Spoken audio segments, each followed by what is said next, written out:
Good, after- Good afternoon. The time for convening has arrived. The Senate will come to order. At this time, I'll ask all unauthorized personnel to exit the chamber.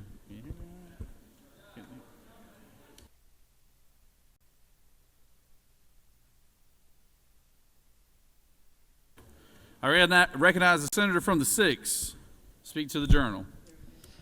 Good afternoon, Mr. President. Hope you had a wonderful weekend. I know I did. Mr. President, the good senator from the 14th pointed out to me today that we have an anomaly in the Georgia State Senate and really in the State House as well. Something that is a rare occurrence. And it's where our legislative days line up with the actual date of the calendar. Today is the 18th day of the legislative calendar, and it's the 18th day of February. Tomorrow the 19th, then the 20th, then the 21st. I found that very interesting, and I know the senator from the 14th did as well. So thank you for bringing that to our attention. That's good work. I'm glad you spent the weekend working hard for the people of Georgia. Mr. President, we got a great list of pages here today, and a long list of pages today. We have from Marietta, Kinsey Moon, from Noonan, Georgia, the city of Holmes. I have some good friends of mine, Adeline and William Craver. From Cumming, we have Gavin Carrillo and Animesh Mookie. Out of Jefferson, we have Emmeline Coulter and Katie Grace Metzger. Out of Statesboro, we have the Simpkins sisters, Isla and Isley. Out of Fayetteville, James Larson. Out of Marietta, Ella Campbell and Landon Campbell. Out of Marietta, Jonathan Walensky. Out of Marietta, we have Aveen Zarakani. Out of Stone Mountain, Johnny Griffith. Out of Atlanta, Elizabeth Bauer. Out of Atlanta, Adelaide Locker. Out of Decatur, Nathaniel Gale. His daddy's running around here, Tom. Also out of Decatur, we have Sierra Kohler. Out of Sewanee, Samdish Thukral. Out of Cumming, Paige Young. Out of Milledgeville, we have Yana Baladwala. Out of Milledgeville, we have Avery Lee and Sachin Roshan. Out of Milledgeville, we have Morgan Smith. Mr. President, I normally get down the line and make sure I pronounce all these names right, and I didn't have time to get it all the way down, so if I butchered a name or two, I do apologize. But, Mr. President, the journal has been read and found to be correct.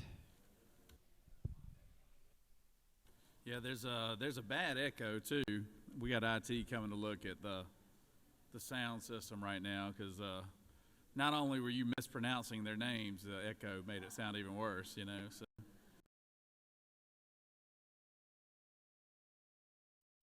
Is there objection?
But again, I'm outraged, not just as a citizen of this great state, but as someone who believes in fairness, accountability, and standing by our communities, especially in the time of crisis.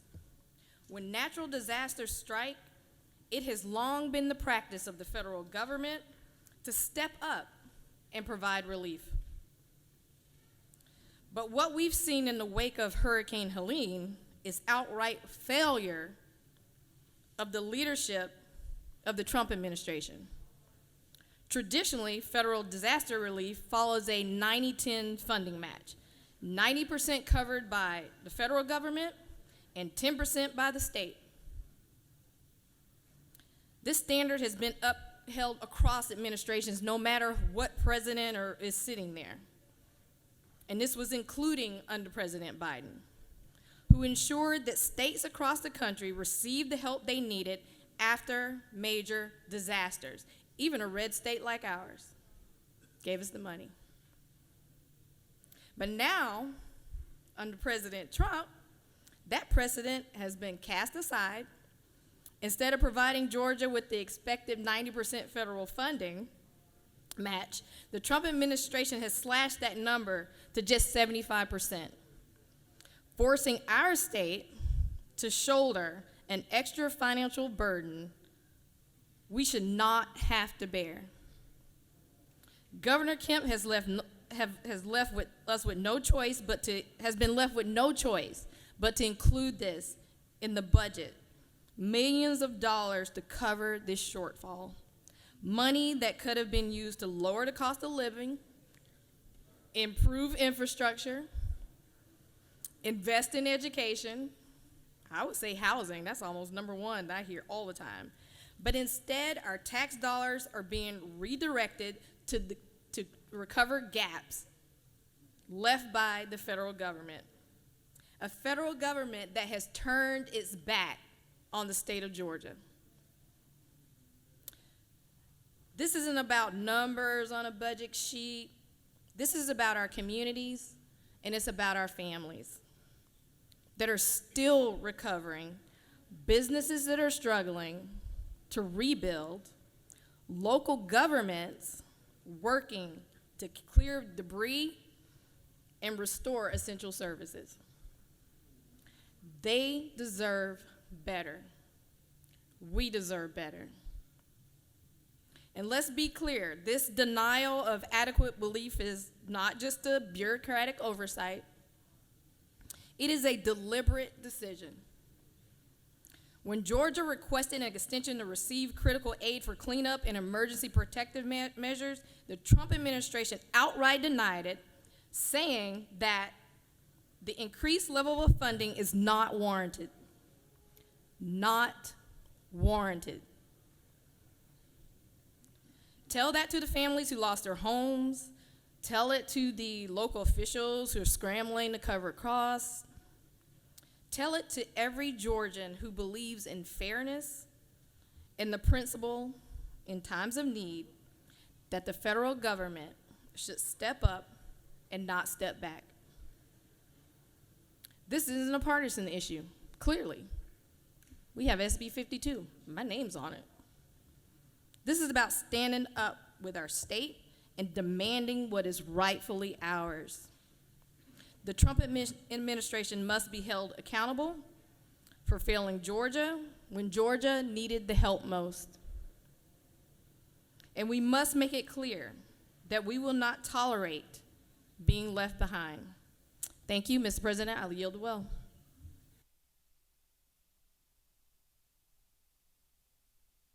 Thank you, Senator. Senator from the 14th.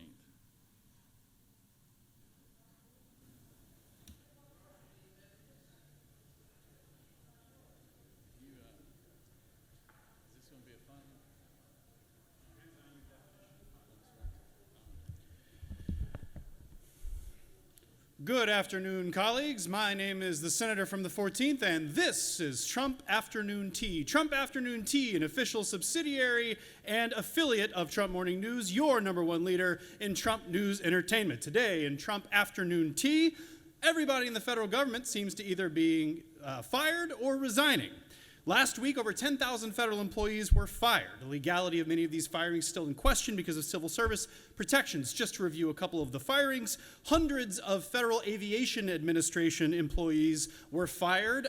The claim by the administration was that these were probationary employees, but whatever AI search technology the administration used to identify probationary employees also accidentally included probationary promotions, meaning people who are promoted to higher levels of responsibility who may not be legally able to be fired. As you know and are very well aware, we have had a couple aviation accidents and disasters in the last few weeks that are calling the public's attention squarely to aviation safety and an industry that engineers are hard to find in regardless. 300 staff were recently fired from the National Nuclear Security Administration, or NNSA, the agency responsible for building and maintaining and overseeing our nuclear stockpiles. Reports are that Congresspeople intervened personally, privately behind the scenes to explain to Elon Musk what the National Nuclear Security Administration does, and as a result, Musk and his team tried to reverse the vast majority of those firings so that anybody would be overseeing our nuclear stockpiles. As you know, our correspondent from the 44th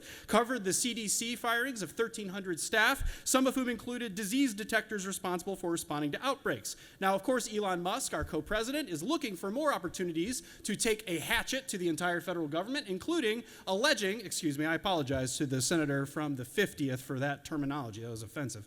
They have looked for other ways to take an axe to the federal government, including to look at the Social Security Administration, misread the data, and assume wrongly that millions of 150-year-old people are wrongfully receiving Social Security benefits. Of course, this is the predictable narrative framing that will come in advance of attempts to cut Social Security and Medicare, notwithstanding campaign promises. But of course, some federal officials resigned.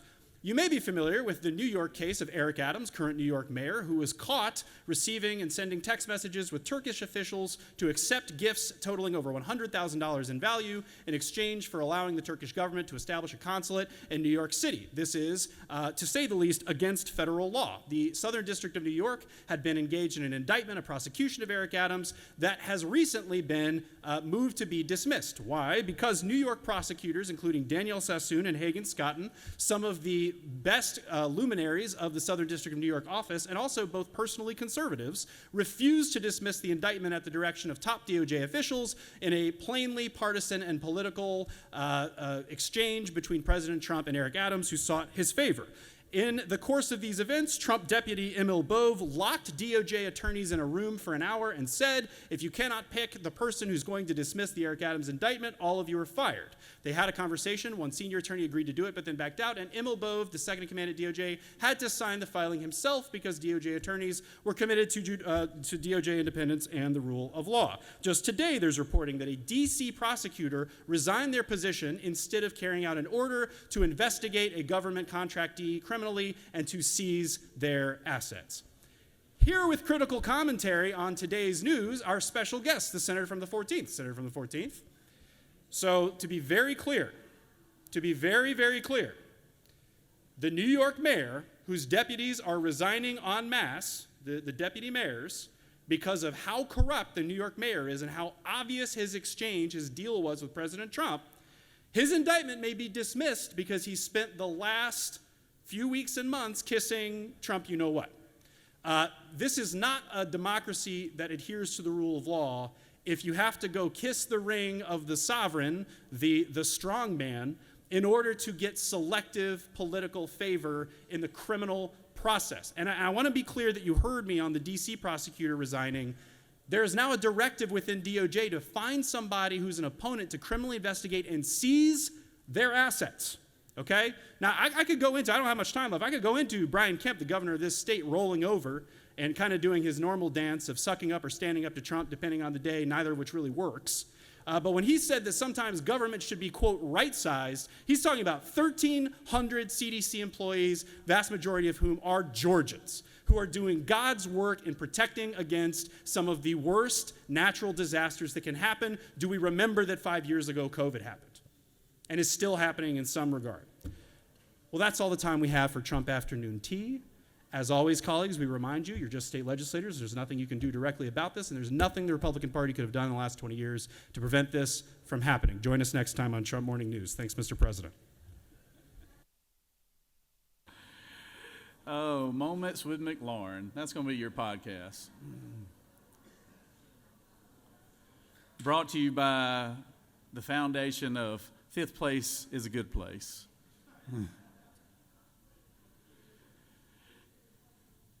Recognize senators from the 16th.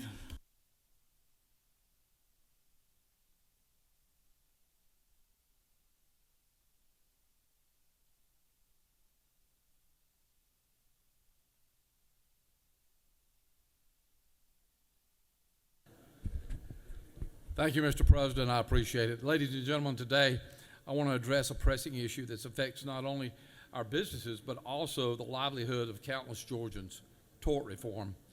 As we look at the landscape of our state, it's critical to recognize the significant financial burden that companies like the Coca-Cola Bottling Company United, which is the bottlers of Coca-Cola, face due to the current legal environment. Over the last 7 years, the average cost of claims per truck on the road in Georgia has skyrocketed. To put this in perspective, these costs are 8 times higher than the Coca-Cola Bottling Company United pays in Florida, 9 times what's in Mississippi, 8 times in Alabama, and an astonishing 50 times in Tennessee. Such disparities are not just numbers, they represent a substantial financial strain on our operations and ultimately on customers and on employees alike. Furthermore, while Coca-Cola United typically anticipates auto insurance rates increasing 4 to 8%, they are now faced with 12 to 20%. Just last year, they experienced an 18% increase. These trends that are unsustainable and threaten the economic stability of the business community. Tort reform is a necessary step to create more equal and predictable legal atmosphere.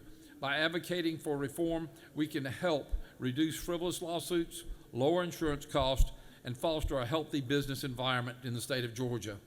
Together, we can ensure that Georgia remains a competitive place for business to thrive while protecting the interests of our citizens and keeping Georgia the #1 place to do business.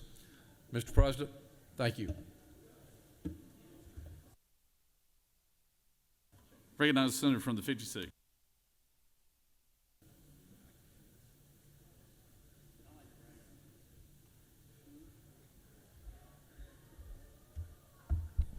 Thank you, Mr. President. There's been a lot of talk about news flashes, so I'm going to provide one this morning or this afternoon. This is the Georgia State Senate. This is the Georgia legislature, and we are in the Georgia State Capitol. We can spend an hour each day talking about everything going on in Washington, D.C. And if you really want to do that, I would encourage you to run for Congress. And you can stand on the floor of the United States House of Representatives, the United States Senate, and you could talk about all things federal. But I understand that you want something to say. But if you want to have something to say, why don't you talk about what's happening in Georgia? Because I haven't seen anybody come to this well to talk about the largest ethics fine in the history of state of Georgia, $300,000 to the New Georgia Project. Comments from the senator from the 14th? I don't see you here talking about that one. Folks, that was the largest fine founded by ex-governor candidate Stacey Abrams, ran by former Senator current Senator Raphael Warnock, and they've been referred to the Department of Justice for possible criminal justice charges.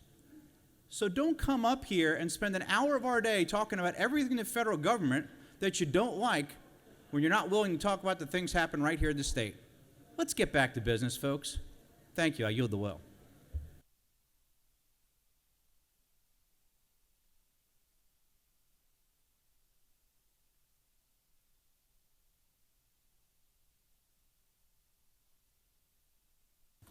Does any other senator wish to rise on a point of personal privilege?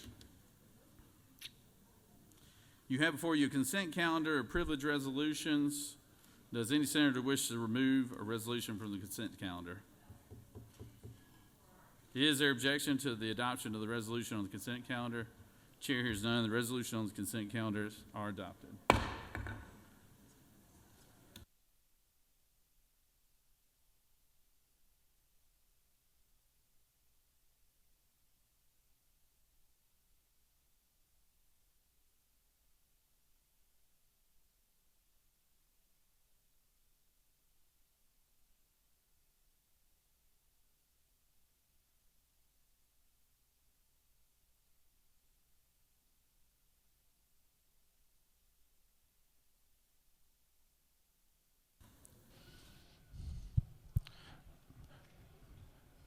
Mr.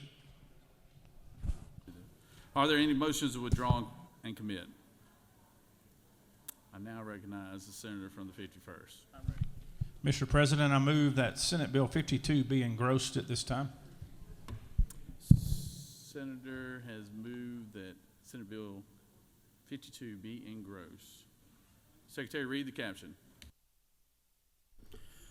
Senate Bill 52 by Senator Goodman VIII, a bill to be entitled Act to amend Chapter 5 of Title 48 of the Official Code of Georgia annotated related to ad valorem taxation of property so as to authorize certain local governing authorities to provide temporary tax relief from the taxes levied for the harvest or sale of standing timber in certain disaster areas, to provide for rules and regulations, to provide for definitions, to provide for related matters, to provide for a short title and all legislative findings and intent, to provide for an effective date, to repeal conflicting laws, and for other purposes. Mr. President, that completes the order.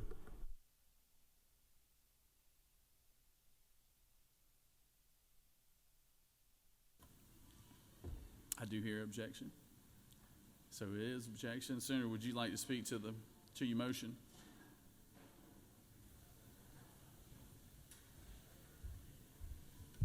Thank you, Mr. President. Senators, as we all know, revenue bills and ethics bills routinely get engrossed in this chamber. This bill deals with revenue, primarily with timber tax, so I will be happy to take questions or yield and ask for your favorable consideration to engross Senate Bill 52. Thank you. Senator from the 41st, would you like to speak to your objection? You waive. Senator waives on her objection. So the question is on the motion from Senator from the 51st to engross Senate Bill 52. All those in favor of the majority leader's motion will vote yea. All opposed, nay. Secretary, unlock the machine.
On the motion to engross, the yeas are 31, the nays are 20, and this motion has received the necessary votes to adopt the motion of engrossment.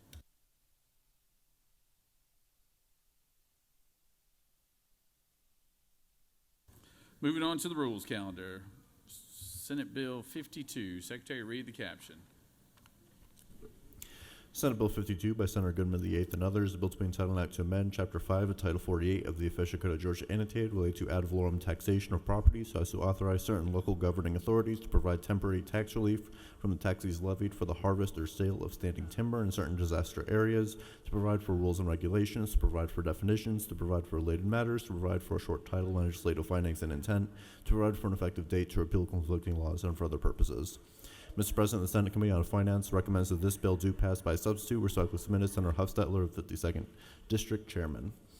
Mr. President, the Senate Committee on Finance offers the following substitute to Senate Bill 52, a bill to be entitled Act to amend Chapter 5 of Title 48 of the Official Code of Georgia annotated related to ad valorem taxation of property so as to authorize certain local governing authorities to provide temporary tax relief from taxes levied for the harvest or sale of standing timber from eligible timber property that was severely damaged or destroyed in certain disaster areas, to provide for conditions and procedures, and for other purposes. Mr. President, a fiscal note has been attached. That completes the order. I recognize the gentleman from Titletown, USA, Lowndes County, Georgia, the blueberry farmer himself. To the west. All right, thank you, Mr. President. Colleagues, it's my honor to present to you Senate Bill 52, the Trees Act, the Timberlands Recovery Exemption and Earnings Stability Act. And I want to just take this opportunity, been working on this now since right after the hurricane, and I really want to thank James Beal, who's no longer in the Pro Tem's office, but he really, we worked on this for months, and I want to thank him for all his help. You all know the state of Georgia is 38 million acres, and of that 38 million acres, 22 million acres is timberland. Hurricane Helene came through Georgia, and worst natural disaster in our state's history. It damaged or destroyed 37% of the timberland in the state of Georgia. So what this bill does is it suspends the severance tax or timber tax for the last quarter of 24 and all of year 25 while we are harvesting all of this storm damaged timber. It also creates a avenue for the counties to apply for a grant to the state to be able to be paid on the last 3 years running average of their timber tax dollars. So the timber tax is taxed on a dollar amount, not a volume amount. So we have timber right now that would normally be selling for $25 a ton that is being sold for as little as 50 cents a ton. So what this bill is going to do is it's going to help those that have seen their timber destroyed, people's retirements, their children's college fund, and it's also going to help the communities who've been hit with this hurricane, who are going to see such a huge loss of revenue. In rural counties like mine, the poorer counties, the timber tax is 10% of the total budget of my county. This is a good bill, passed unanimously out of Senate Finance. It has over 40 co-sponsors. It was sponsored by both the pro tem, the majority leader, the minority leader, and I just want to thank all of you all for supporting me in this effort and trying to help my folks and the folks back home that have been devastated from this hurricane. And with that, Mr. President, I'll yield for questions. You do have one question, Senator. Senator from 26. Well, Senator, yeah. I do, to my great friend from the 26. You called me that, but let me ask you a question. What are we going to do about these folks? Have all their belongings, machinery, land, everything, tied up at the bank, and don't have any capital to work with, and the bank's calling the loans due. What are we going to do about low interest loans for those folks who have families and get out and work every day in this business? Yes, sir. I just want to say, first off, I want to thank you for keeping this at the forefront in everybody in this chamber's mind, from as a farmer and a forester and somebody from rural Georgia. I really appreciate it. I have sat there with a smile on my face every time you've gone to the well, and you kept this at the forefront. Currently, after the hurricane, there was $100 million that was put in the Georgia Development Authority for low-interest loans, 2% loans, to farmers and foresters. It was $75 million for ag and $25 million for forestry. My understanding is currently in the House budget, there's $150 million in addition to that other $100 million, which would be $250 million. Currently, I think it's $75 million for ag and $75 million for forestry. And of course, we can always add to it when it comes over here. We also have the House Bill 223 that is coming. That's the governor's bill. I'll be carrying it in the Senate, and it creates a $200 million reforestation tax credit. And it's also going to help it be applied to pecans too. And it's along with that, it also exempts any from state income tax, any disaster dollars that come from the federal government, as well as crop insurance proceeds. And it also allows for, like, we lost 480 chicken houses. It allows the gate card to be applied to that as well. So there's a number of initiatives that are coming, and it's building ahead of steam, I'd say. And I think at the end of the day, we're going to continue working to do everything that we can to help. I can speak from personal experience because we took a generational loss at our farm, and we just clear cut 500 acres for about 20% of what it would have been worth otherwise. And so I've seen a lot of heartbreak. I've seen more despair throughout this storm, and folks would come down, whether it be our representatives from our senator's office or congressional offices, and I would set them up and go meet with these farmers, and I've seen it firsthand, and it's tough. It's tough to see a grown man that would just as soon do anything in this world and show another man vulnerability, break down in front of you. But, you know, we're tough, we're strong. Tough times never last, tough people do, and we got to do what we can at the state level. But down on the farm, we're going to pull up our bootstraps. I grew up in the 80s when a third of the family farms in this country were foreclosed on, and we made it through that.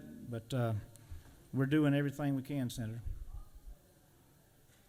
Recognize Senator from the 53rd for a question. Thank you, Mr. President. I know you have a good heart and good intention of this, Senator, but would you yield for a question? I'd be glad to. Senator, help me understand this. Timber is not taxed until it's harvested, right? That's correct. Okay, so if I have some contiguous land and part of it's been damaged, but the other part hasn't, and it's still good timber, I'm going to be able to sell that now, the good timber, without it being taxed.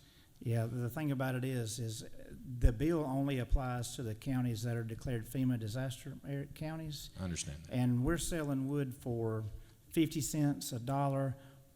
Nobody in their right mind is going to sell timber right now in this market.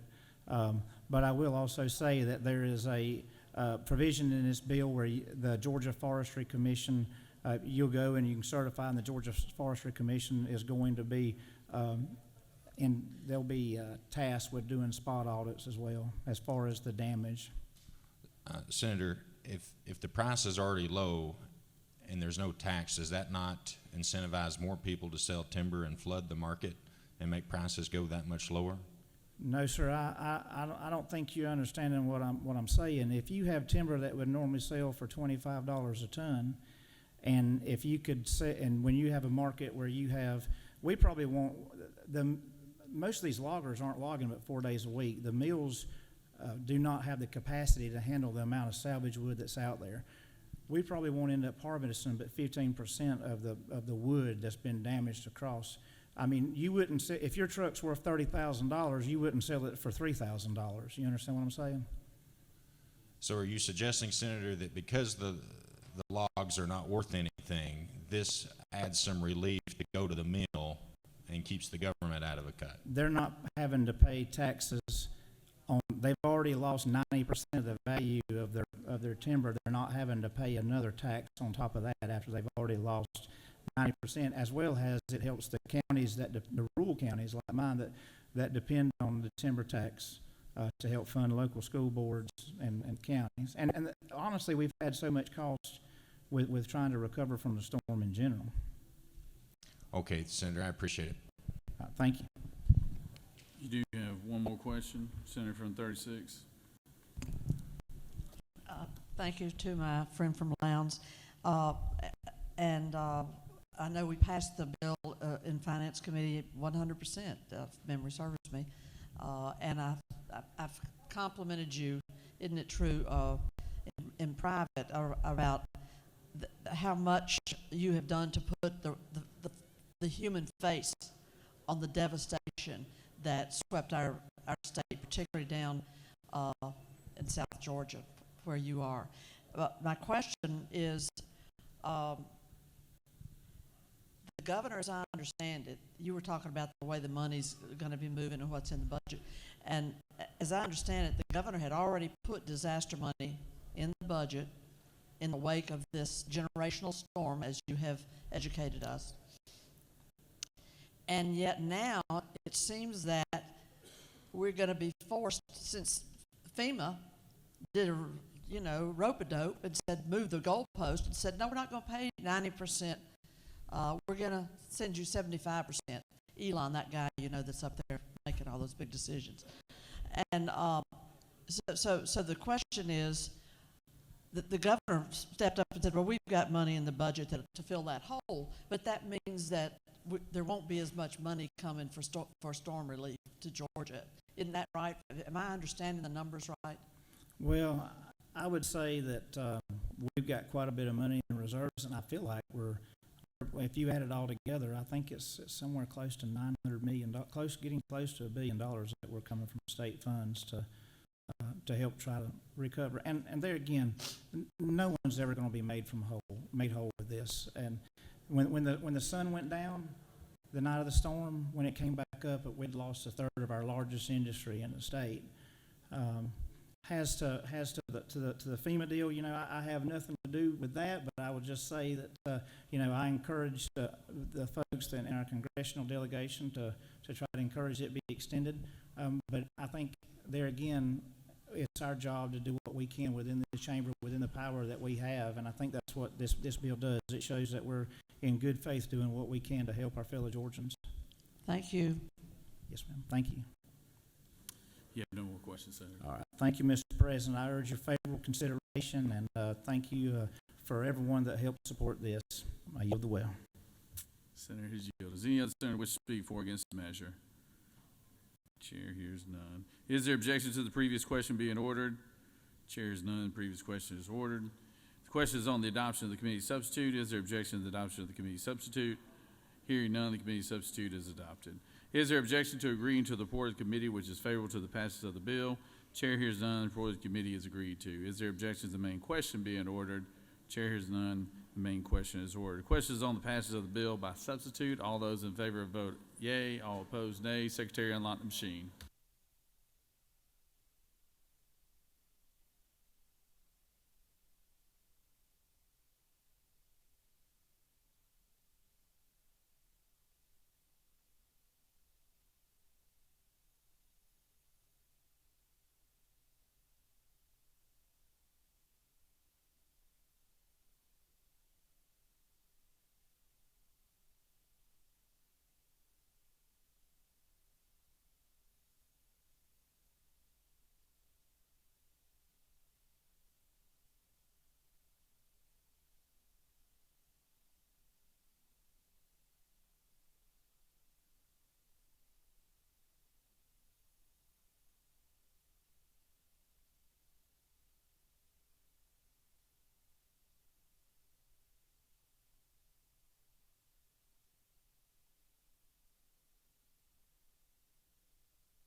On the passage of the bill, the yeas are 53 and the nays are 0. This bill, having received the requisite constitutional majority, is therefore passed by substitute. Moving on to, good job, Senator. Moving on to Senate Bill 58. Secretary, read the caption. Senate Bill 58 by Senator Albers of the 56 and others, the bill to be entitled an act to amend Chapter 11 of Title 31 of the Official Code of Georgia annotated related to emergency medical services so as to provide for the licensing and operation of emergency organ transport vehicles as ambulance services, to provide for the operation of such vehicles on public roadways, to amend Title 40 of the Official Code of Georgia annotated related to motor vehicles and traffic so as to exempt emergency organ transport vehicles from those vehicles required to obtain an emergency vehicle permit from the Department of Public Safety, to revise and provide for definitions, to provide for a short title, to provide for related matters, to repeal conflicting laws, and for other purposes. Mr. President, the Senate Committee on Health and Human Services recommends that this bill do pass. Respectfully submitted, Senator Watson, the 1st District Chairman. That completes the order, Mr. President. Recognize the senator from the 56.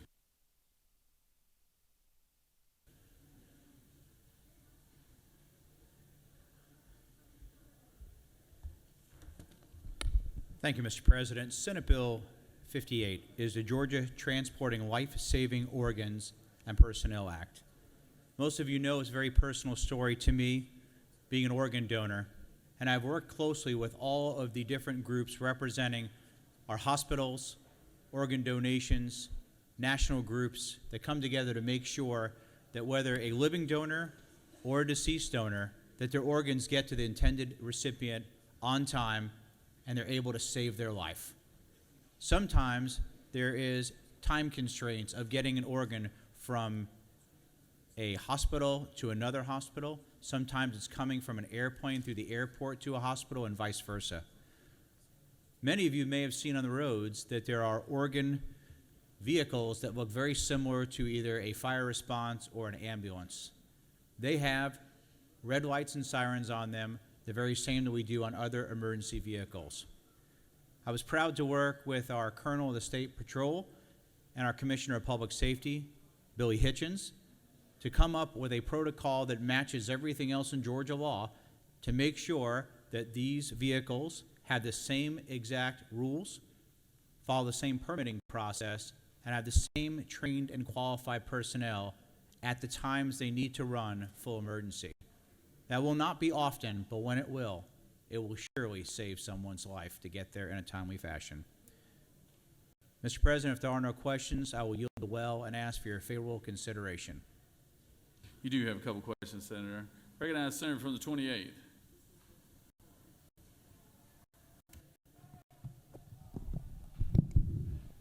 Thank you, Mr. President. Will the gentleman yield? Certainly.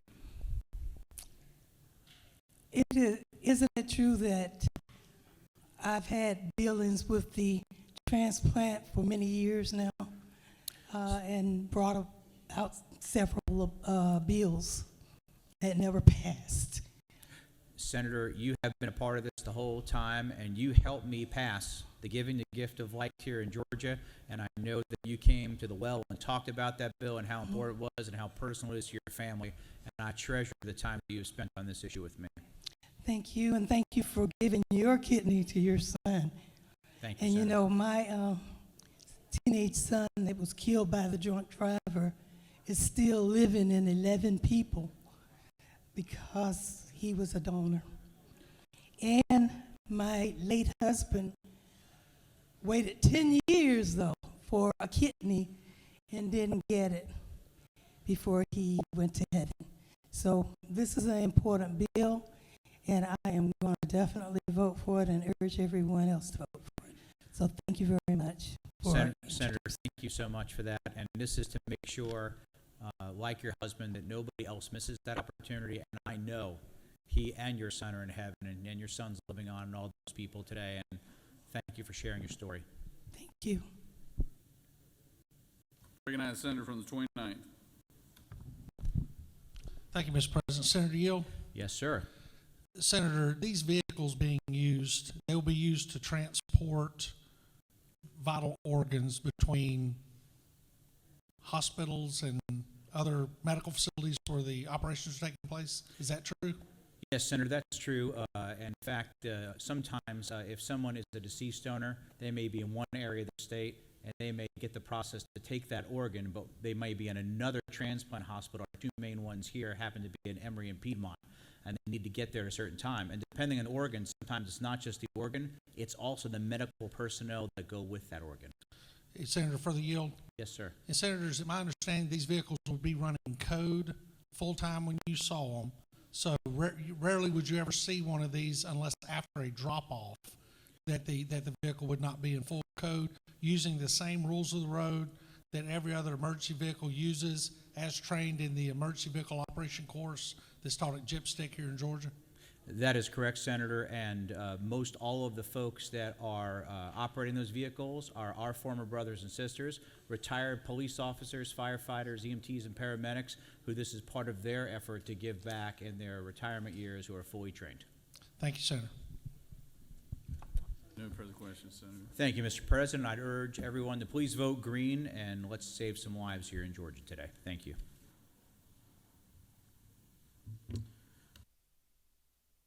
Does any other senator wish to speak for or against the measure? Is there objection to the previous question being ordered? Chair hears none. The previous question is ordered. Is there objection to agreeing to the report of committee, which is favorable to the passage of the bill? Chair hears none. The report of the committee is agreed to. Is there objection to the main question being ordered? Chair hears none. The main question is ordered. Questions on the passage of the bill. All those in favor vote yea. All opposed nay. Secretary, unlock the machine.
On the passage of the bill, the yeas are 53 and nays are 0. This bill, having received the requisite constitutional majority, is therefore passed.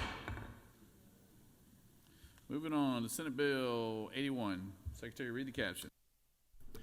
Senate Bill 81 by Senator Brass to the 6th and others. The bill is being titled an act to amend Article 22 of Chapter 1 of Title 10 of the Official Code of Georgia annotated related to motor vehicle franchise practices so as to provide for protection of consumer data and motor vehicle sales or lease transactions by affiliates or franchisors, manufacturers, and distributors, to amend Code Section 40-2-39 of the Official Code of Georgia annotated related to registration and licensing of new motor vehicle dealers, temporary site permits, administrative fines, and penalty, so to provide for activities which qualify as activity as a new motor vehicle dealer, to provide for related matters, to repeal conflicting laws, and for other purposes. Mr. President, the Senate Committee on Regulated Industries and Utilities recommends that this bill do pass by substitute. Respectfully submitted, Senator Cowser, the 46th District Chairman. Mr. President, the Senate Committee on Regulated Industries and Utilities offers the following substitute to Senate Bill 81. A bill to be entitled an act to amend Article 22 of Chapter 1 of Title 10 of the Official Code of Georgia annotated related to motor vehicle franchise practices so as to provide for protection of consumer data in motor vehicle sales or lease transactions by affiliates of franchisors, manufacturers, and distributors, to provide for procedures, conditions, and limitations on the use of motor vehicle dealer data, and for other purposes. Mr. President, Senator Brass offers the following amendment, number 1, to amend the Senate Committee on Regulated Industries and Utilities substitute to Senate Bill 81 by replacing lines 68 through 72 with the following: removing and B, a person to whom consumer data was provided or the specific consumer data provided to such person, if a dealer has previously consented in writing to such person receiving such consumer data and the dealer has not withdrawn such consent in writing, inserting C, and a person to whom consumer data was provided or the specific consumer data provided to such person, if that would require a franchisor, manufacturer, distributor, or affiliate thereof to violate any applicable restrictions on reuse or disclosure of consumer data established by federal or state law. Mr. President, that completes the order.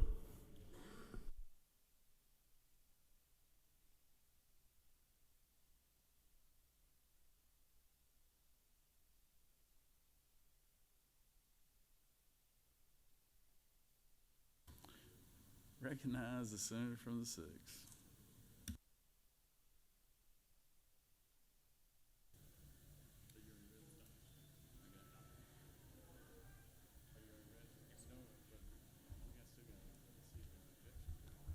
Thank you, Mr. President. I was beginning to wonder if you were going to call me up here.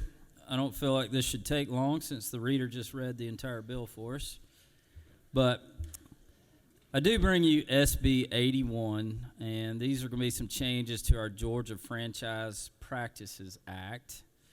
And let me give you a brief history of Georgia's first Motor Vehicle Franchise Practices Act. Senate Bill 81 is a modified version of this, but all 50 states have enacted a franchise law. Georgia's General Assembly passed Georgia's first Motor Vehicle Franchises Practice Act in the mid-'70s, and in 1981, it was the intent of the Georgia General Assembly to considerably reenact new motor vehicle franchise legislation. In 1992, Georgia's Constitution Amendment 6 was passed by 60% approval, authorizing the Georgia General Assembly to regulate the motor vehicle dealers, manufacturers, and distributors to prevent unfair business practices. And this constitutional amendment is one thing that makes us unique against all other 49 states. And another thing that makes us unique is we don't update this Franchise Practice Act every single year. Many other states do it every single year. And one last thing that makes us unique is our opposing parties get together before they bring us legislation and work out their differences on the front end. In other states, this is a long, drawn-out fight. I know the senator from the 10th is very aware of all this, and but they get together and bring us some legislation, and that's what I have before you. So what you're going to find in this bill is there's really 5 key areas. There's legislative findings, data protection, over-the-air updates, also known as OTAs, allocation, and showrooms/galleries. So in the legislative findings, the proposed changes to the legislative findings would reflect recent industry changes and legislative intent.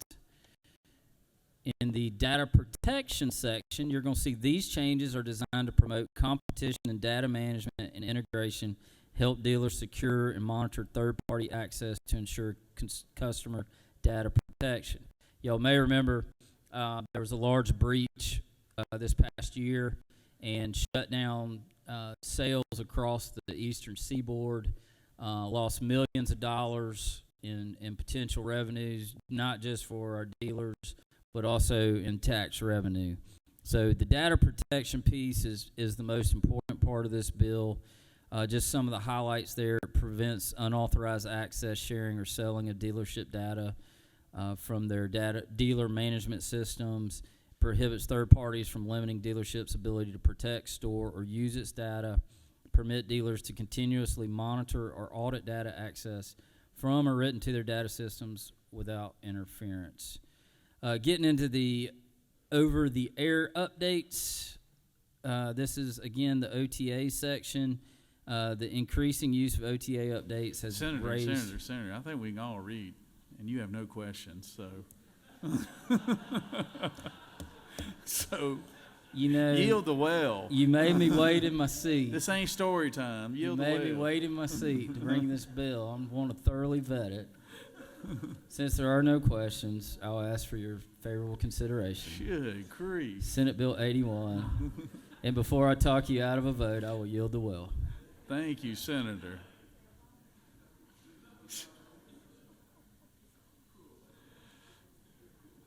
For those who don't know now, he and I have known each other since college, so I can get on him like that. Some of the other ones in here that have some feelings. Brass doesn't have any feelings, so. You know. Recognize the senator from the 53rd. For what purpose do you rise? Mr. President, is it not true that had the senator remained speaking, he could have convinced me to have voted for this, even though he convinced the senator from the 47th to vote against it? There's not enough daylight hours to convince you to vote for something, Senator.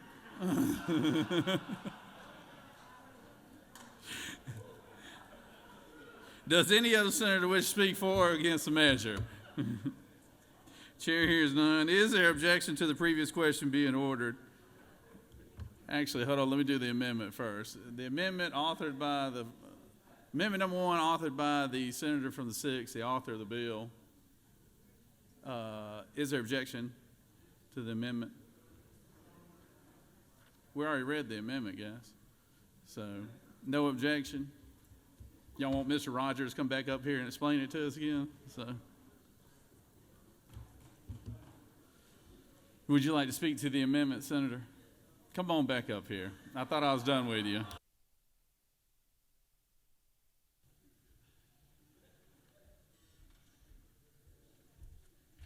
I'm not giving up on the senator from the 53rd, although the rest of you may have.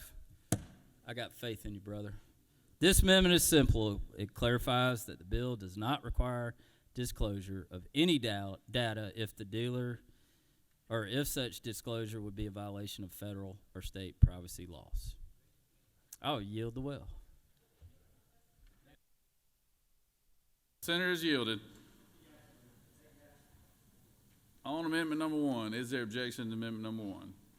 Without objection, amendment number 1 is adopted. Is there objection to the previous question being adopted? Adoption of the previous question as committee substitute as amended. Is there objection to the adoption of the committee substitute as amended? Hearing none, the committee substitute as amended is adopted. Is there objection to agreeing to the report of committee which is favorable to the passage of the bill? Chair hears none. The report of committee is agreed to. Is there objection to the main question being ordered? Chair hears none. The main question is ordered. The question is on the passage of the bill by substitute. All those in favor vote yea. All opposed nay. Secretary, unlock the machine.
On the passage of the bill, the yeas are 52, the nays are 1. This bill, having received the requisite constitutional majority, is therefore passed by substitute.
Recognize the majority leader for a motion.